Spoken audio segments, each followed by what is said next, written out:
Bonjour à tous, bienvenue dans cette petite vidéo dans laquelle nous allons parler de l'entreprise Edmunds, une entreprise éco-responsable de confection de vêtements et accessoires belges. Nous allons analyser la marque de très près afin d'avoir une vision plus claire de celle-ci, pour, par la suite, rendre la prise de décision plus facile, atteindre les objectifs fixés par la marque et même augmenter la rentabilité grâce à des actions précises. Passons à présent au plan de l'analyse qui vous sera présenté tout au long de cette vidéo. Pour commencer, nous allons analyser la situation d'Edmunds d'un point de vue global et ainsi émettre des constatations et des remarques personnelles. Nous ajouterons à cela des constatations et des remarques sur des tableaux de bord supplémentaires. Pour finir, nous donnerons des suggestions pour aider la marque d'un point de vue interne et conclurons avec un avis personnel. Voici le premier graphique nous permettant de visualiser et de comparer le nombre total de sessions, c'est-à-dire le nombre de fois qu'une personne visite le site en 2020 et en 2021. De par ce graphique, nous constatons que le nombre de visites en 2020 est nettement plus important que l'année 2021. En 2021, les mois de l'année sont relativement plus stables, sans pic de croissance assez important pour le mettre en évidence, tandis qu'en 2020, les mois sont plus généreux. En effet, le mois de mai est 6 fois plus important en 2020 qu'en 2021. Nous passons de 6 000 visites à 36 600 visites. On peut aussi observer une petite baisse de visites en juin pour ensuite atteindre une certaine constance les mois qui suivent.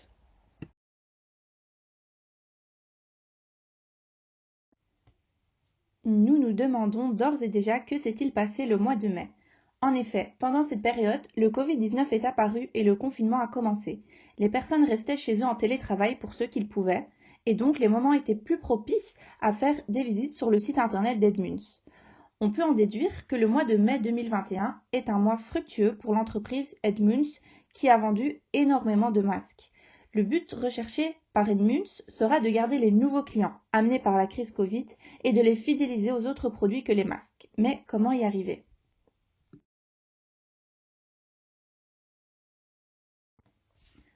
Ensuite, voici un graphique ayant pour but de montrer sur deux exercices l'évolution du taux de conversion, c'est-à-dire le nombre de personnes qui passent sur le site et qui placent un ordre d'achat.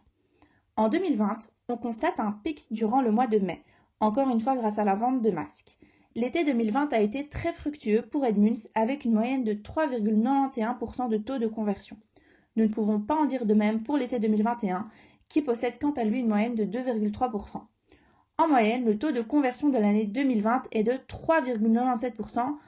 Quant à celui de l'année 2021, il est de 2,71%. Voici le troisième graphique mettant en évidence le rapport entre le nombre total de sessions 2021 ainsi que les budgets investis dans Facebook et Google. Grâce à ces deux médias, l'entreprise a pu obtenir une certaine augmentation du nombre de visites. On constate une corrélation parfaite entre le nombre de sessions totales et le budget investi. Les esquisses suivent plus ou moins les bâtonnets, c'est-à-dire que lorsqu'il y a une hausse, les deux sont en hausse, voire un mois plus tard. Les budgets sont donc bien investis et ce tableau appuie son impact sur le nombre total de sessions. Il serait maintenant intéressant de le pousser plus loin pour voir sa réelle influence. On constate que sur la totalité des sessions ouvertes, tous pays confondus, plus de gens viennent via Google. Le référencement du site appuie ce point fort. Nous constatons également un meilleur taux de revisite, c'est-à-dire qu'un visiteur peut faire plusieurs sessions, comme par exemple une personne sur YouTube qui va regarder 2 fois la même vidéo. Il s'agit d'un bon indicateur. Nous concluons que Google est donc la plateforme de recherche la plus efficace. En ce qui concerne Facebook, il faudrait faire un reciblage. On constate qu'il y a plus de visiteurs qui par Google reviennent ouvrir une session, soit sur 9 683 visiteurs, 1246 réouvrent une session, c'est-à-dire plus de 11,4% des visiteurs. Peut-être pour enfin placer un ordre d'achat. Tandis que pour Facebook, sur 8 396 visiteurs, seulement 704 personnes réouvrent une session, soit 7,74% des visiteurs. Il s'agit bien entendu d'une idéalisation. Un visiteur pourrait revisiter 4 fois le site et 4 autres visiteurs le revisiter aucune fois. Toutefois, il s'agit d'un bon indicateur pour observer le chemin qui attire le plus le client. Ce graphique-ci nous indique le nombre de visiteurs sur le site internet d'Edmunds via les différentes sources. Les sources se démarquant le plus sont Facebook, Google, le direct et légèrement Pinterest. Penchons-nous à présent sur les différents tableaux de bord supplémentaires. Voici la répartition du chiffre d'affaires sur les ABC. Le groupe A constitue 80% du chiffre d'affaires, le groupe B constitue 15% du chiffre d'affaires et le groupe C constitue 5% du chiffre d'affaires, soit pour un chiffre d'affaires total de 187 000 euros, 149 600 sont issus des produits du groupe A. Alors dans ce cas-ci, il serait tentant de regarder les marges, de se concentrer produit par produit selon le groupe A, B ou C et regarder lequel il faudrait pousser, arrêter ou continuer.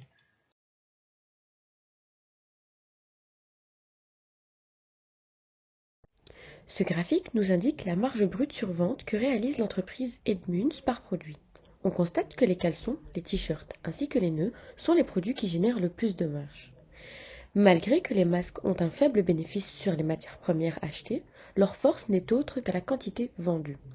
En effet, les masques génèrent à eux seuls 80% des revenus de l'entreprise Edmunds, tandis que les t-shirts génèrent quant à eux seulement 5% de leurs revenus. Sur ce slide-ci, sur le côté gauche, nous pouvons voir le prix de vente parfait pour Edmunds, c'est-à-dire, par exemple, pour les trousses, un prix de 28,95 € à la vente. Nous avons le détail de toutes les charges liées à la fabrication, à la production de ce produit-là. Et ensuite, nous avons la marge que nous pouvons réaliser sur ce produit-là. Sur le côté droit, nous avons la totalité de la marge qui a été dégagée. Et ensuite, nous l'avons répartie en fonction des produits via le pourcentage. Exemple, pour les trousses, sur la totalité de la marge dégagée, la marge qui correspond à celle des trousses correspond à 15% de la totalité. Nous avons classé par ordre décroissant les meilleurs produits par rapport à la marge dégagée.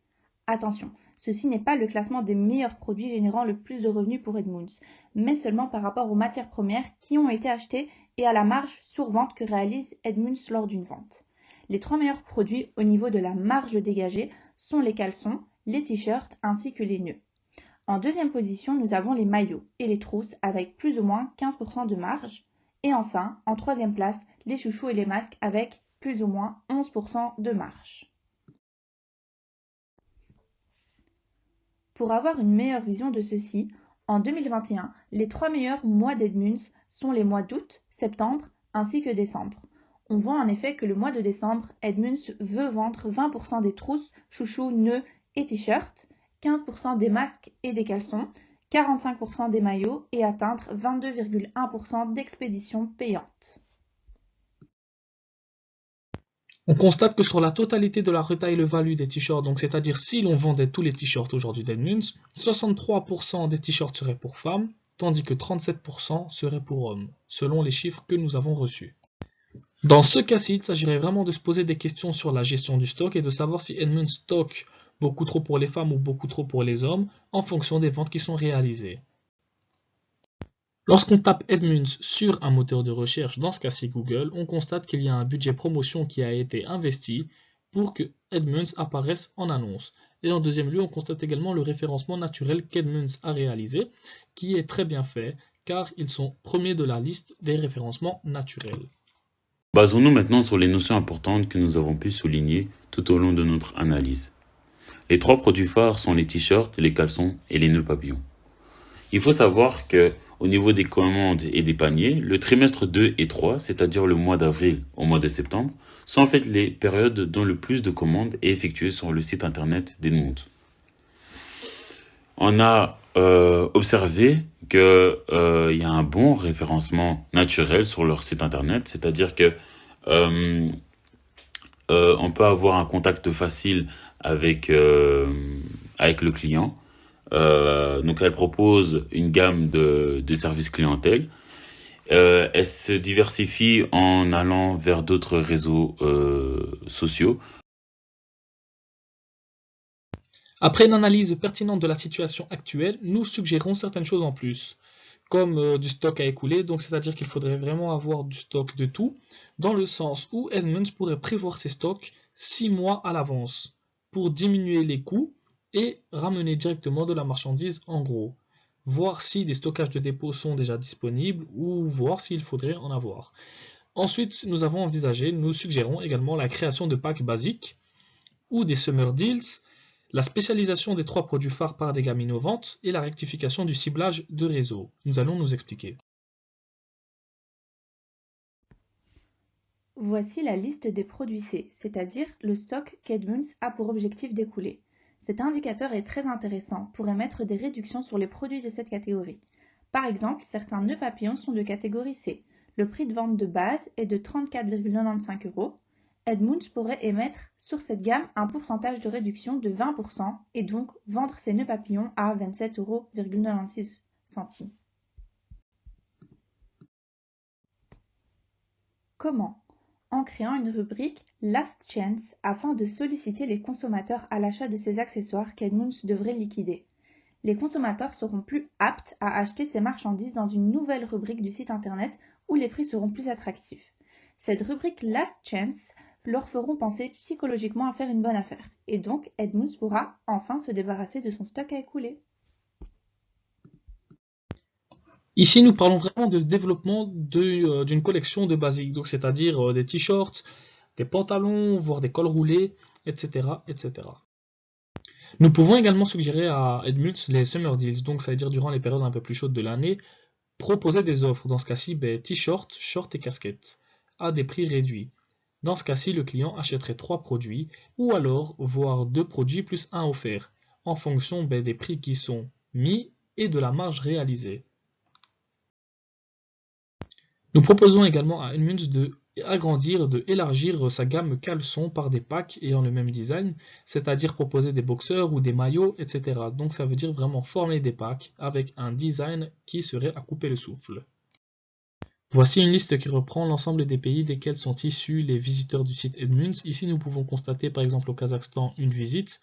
Il faudrait vraiment refaire un ciblage afin de recentrer et de concentrer l'ensemble des vues via des pays plus forts, plus proches, dans lesquels les ventes pourraient être réalisées plus facilement. Nous avons suggéré divers éléments, mais selon nous, il serait primordial de créer des produits complémentaires. Donc nous avons donné des exemples avec le Summer Deals, avec une gamme différente, mais selon nous, il faudrait vraiment créer par exemple des caleçons avec des chaussettes, des caleçons avec des boxers, des caleçons avec un maillot, voire short et t-shirt. Donc ce serait chaque fois des produits qui iraient l'un avec l'autre, pour pousser à la consommation. Ensuite, concernant les réseaux, le Instagram est selon nous négligé. Pourquoi ? Pour un compte qui a plus de 10 000 abonnés, il y a très peu de j'aime, très peu de mentions j'aime.